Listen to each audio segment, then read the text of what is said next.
lost and alone, a beacon of hope, a heart welcoming home, fellowship of the cross, a sacred place where grace abounds and love fills every space. Fellowship of the cross, a family of faith, united in spirit, overcoming life's weight. Bible-based teachings, a firm foundation, building strong believers, a sacred creation.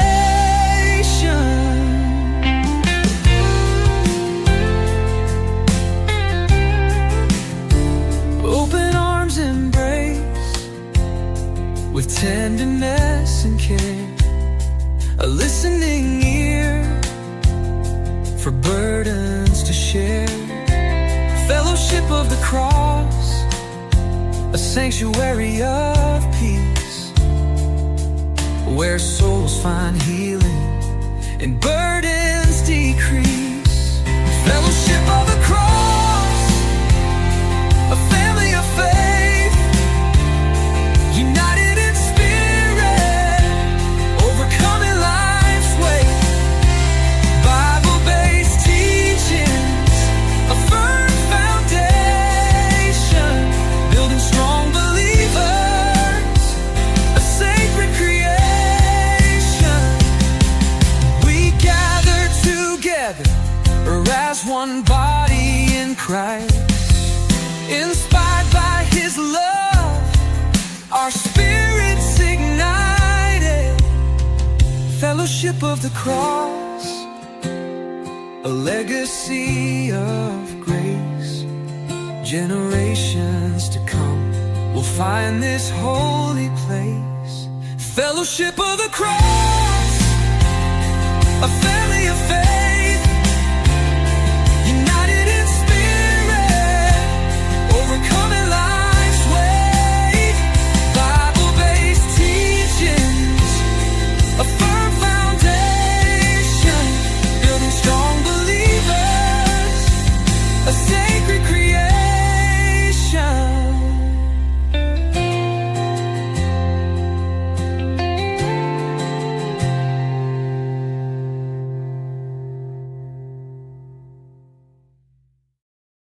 Good morning, beloved family in Christ. As we gather today, I want to talk about a word that has the power to transform our lives and the world around us: hopefulness. In times of uncertainty, distress, and trials, we often find ourselves struggling to hold on to hope. But as we delve into the scriptures, we will discover that hope is not just a fleeting feeling. It is a profound promise from God, a gift that crowns our lives with divine goodness and abundant provision. Let's begin by reflecting on Psalm 65, verse 11, which declares, "You crown the year with your goodness, and your paths drip with abundance." This verse paints such a vivid picture, doesn't it? Imagine a year overflowing with God's goodness, each day leading us down paths that are rich with His blessings. But how often do we look around us and see the chaos, the disappointments, the struggles, and forget the promise of abundance? Hopefulness is not merely wishful thinking. It is a confident expectation of good based on God's character. So, how do we cultivate hopefulness in our lives, especially when the world seems to be falling apart? Let's challenge ourselves to consider 3 key aspects of hopefulness today: recognizing God's goodness, embracing His provision, and acting in faith. Recognizing God's goodness. First, we must recognize God's goodness. Psalm 100 verse 5 says, "For the Lord is good, His steadfast love endures forever, and His faithfulness to all generations." God's goodness is not dependent on our circumstances. It is a constant, unwavering reality. In the midst of trials, we must remind ourselves of the truth of God's goodness. Think about the Israelites in the wilderness. They faced hunger, thirst, and uncertainty. Yet, in their darkest moments, God provided manna from heaven and water from rocks. He was with them, guiding them toward the promised land. We too can look back at our lives and recognize the moments when God has been faithful. even when we were unaware. When we focus on His goodness, we shift our perspective from despair to hope, embracing His provision. Next, we must embrace God's abundant provision. In Philippians 4:19, we are reminded, "And my God will supply every need of yours according to His riches in glory in Christ Jesus." This promise is not limited to material needs. It encompasses emotional, spiritual, and relational needs as well. In a world that often feels like it is running dry, we have to trust that God is a provider. Perhaps you are facing challenges in your finances, your health, or your relationships. Hear me clearly. God knows your needs, and He delights in meeting them. But we must actively seek and embrace His provision, sometimes in unexpected ways. Consider the widow in 1 Kings 17, who was on the brink of starvation. She had very little left, yet when she chose to obey God's command to feed the prophet Elijah first, she experienced a miracle. Her jar of flour and jug of oil did not run dry. Friends, we must be willing to step out in faith, trusting that God's provision will come as we put Him first in our lives. Acting in faith. Finally, hopefulness requires us to act in faith. Hebrews 11:1 tells us, "Now faith is the assurance of things hoped for, the conviction of things not seen." Faith and hope are intimately connected. When we act in faith, we demonstrate our hope in God's promises. Think about the story of Peter walking on water. When he stepped out of the boat, he was filled with hope that Jesus would hold him up. But as he focused on the wind and waves, he began to sink. How often do we do the same? We start with hope, but allow our circumstances to drown it out. We must challenge ourselves to keep our eyes fixed on Jesus, the source of our hope, and take steps of faith, even when the path ahead seems uncertain. In this season, I urge you to reflect on where you may be allowing doubt to overshadow hope. Are there areas of your life where you have given up on God's goodness? Are you hesitant to embrace His provision because of past disappointments? Are you waiting for the perfect moment to act in faith? Let's take a moment to commit these things to prayer. Let's ask God to renew our hopefulness, to open our eyes to His goodness, to help us embrace His abundant provision, and to give us the courage to act in faith. As we close today, I want to leave you with a challenge. This week, seek out one way to embody hopefulness. Perhaps it's reaching out to someone who is struggling, sharing a testimony of God's provision in your life, or stepping out in faith in an area where you've been hesitant. Remember, God crowns the year with His goodness, and His paths drip with abundance. Let's be a people who carry that hope into our community, demonstrating the love and provision of our God. May the hope of Christ fill you abundantly as you walk in His goodness.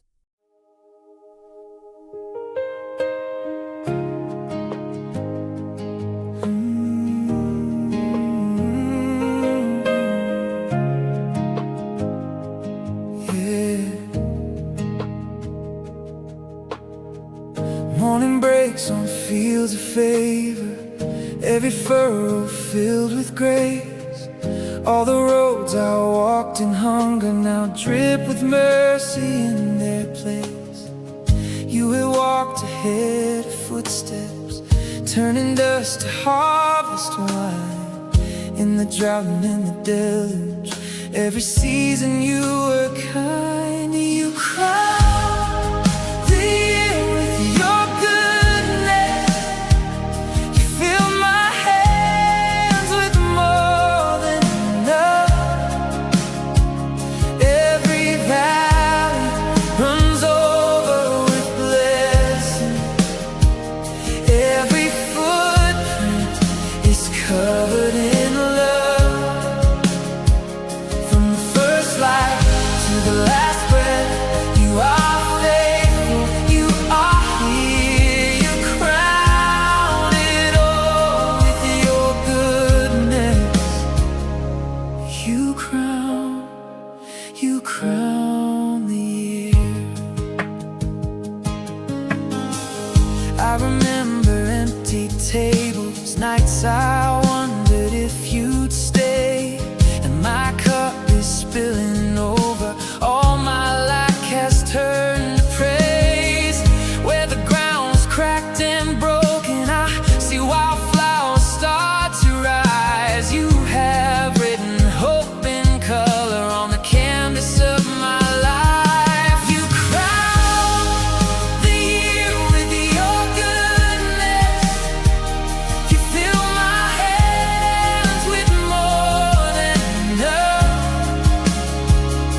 You crown the year.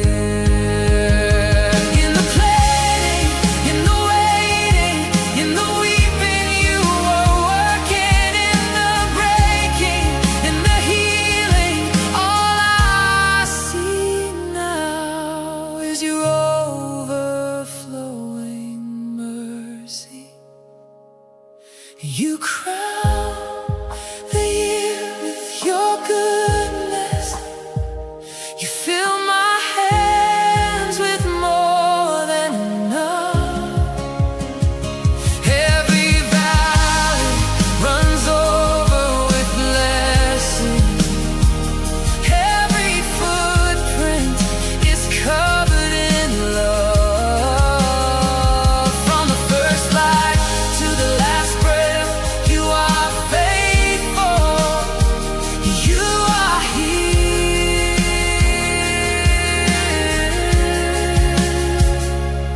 You crown it all with your goodness.